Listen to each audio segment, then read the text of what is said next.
My name is Mike Ayers. I'm the Executive Director of the Peace Officer Standards and Training Council, which is called POST primarily. I've been in that position for about 3 years. Prior to that, I spent 28 years as a Georgia Bureau of Investigation Special Agent. I was invited by General Caldwell today to come down to give the address to Law Enforcement Memorial Ceremony here at Georgia Military College. And I'm greatly appreciative of that opportunity. The message today is one that's basically twofold.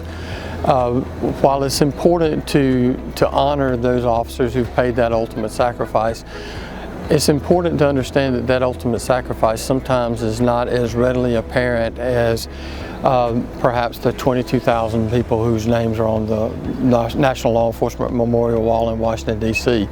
Many officers succumb to career-ending issues involving suicide or other problems that come from the acute stress associated with the job.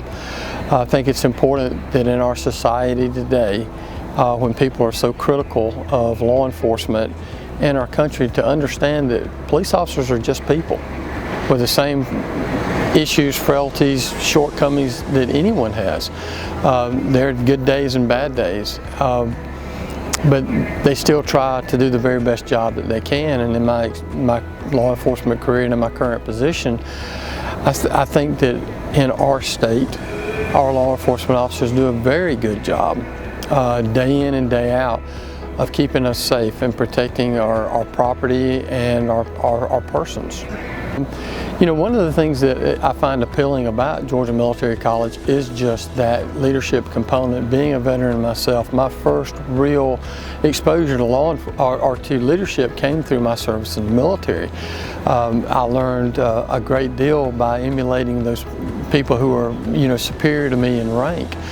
I think that to some degree, because law enforcement is so closely patterned from a rank structure to that of the military, that some of that carries over into civilian law enforcement as well.